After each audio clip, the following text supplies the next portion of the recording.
নমস্কার বন্ধুরা, আজকে আমি লাউয়ের জুস কিভাবে করে খাই সেটা তোমাদেরকে শেয়ার করব। কেন করব?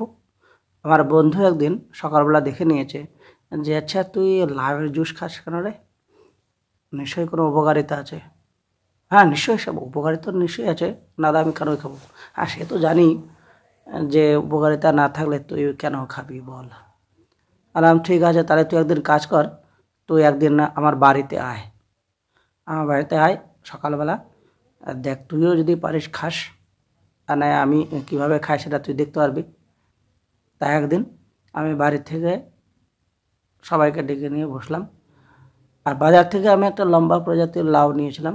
তবে বন্ধুরা একটা জিনিস খেয়াল রাখবে, লাউ কিন্তু গোল প্রজাতির লাউ হলে হবে না, এটা লম্বা প্রজাতির লাউ হতে পারে। সে সবুজ ছোপ ছোপ কালার, সাদাও হতে পারে। একটা লাউ আছে যাকে আমরা কদু নামে পরিচিত করি, ঠিক আছে? দেখবা বিহারি মহল এটা ভালো চলে, ঠিক আছে?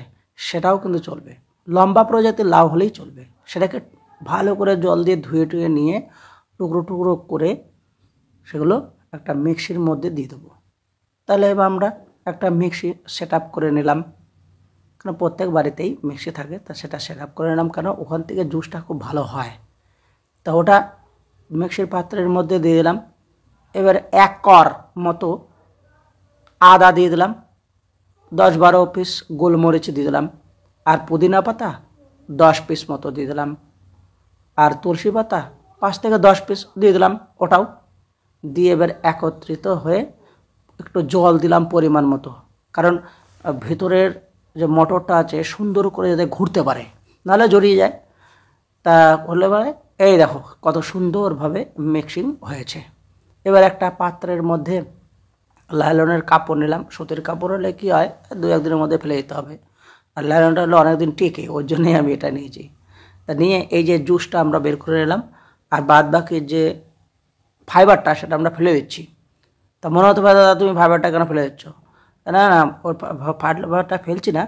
যদি তুমি মনে করো পুরোটা একসঙ্গে মিশিয়ে খেতে পারো, নিশ্চয়ই কোনো ব্যাপার না, ওটা আরও উত্তম জিনিস হয়। কারণ এটা আমি পাচ্ছি, আর যেটা ফেলে দিচ্ছি সেটাও আমার কমই নেওয়া হচ্ছে, কিন্তু ওতেও বিশাল উপকার আছে। আর পুরোটা খেতে বলে তো 100% উপকার তুমি তো পেয়েই গেলে।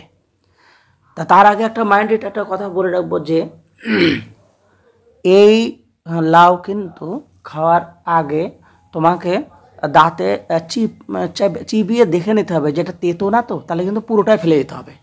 এটা মিষ্টি আর নাই পানসে টাইপেরই হয় সাধারণত লাউগুলো। এই দেখো আমি যখন খাই এরকম 1 মগই নিয়ে নিই। এই যে যেটা বলছি যে দাঁতে চিবিয়ে হাত দেখতে হবে যে টেস্ট কীরকম। তারপরে এই দেখো আমি তোমাদের সামনেই খেয়ে দেখাচ্ছি যে লাউয়ের জুসটা আমি আদৌ খাই নাকি এমনি ভিডিও বানানোর জন্য দেখালাম। তবে বন্ধুরা আমি একটু মোটা একটু ভারী হয়ে গেছিলাম, তাই এটা 15-20 দিন খাওয়ার পরে ফিটনেস চলে এলো, মজা এসে গেল, শরীর যেন হালকা মতো হয়ে গেল, ঠিক আছে? তা এইভাবে তোমরা কিন্তু ব্যবহার করতেই পারো। তাই এতে বিশাল উপকারিতা আছে। এর যে কি উপকারিতা, এর উপর একটা নেক্সট ভিডিও পরে বানাবো। তোমরা কিন্তু কমেন্ট করে জানাবে যে ওটা জানতে চাও কি না, কি উপকারিতা।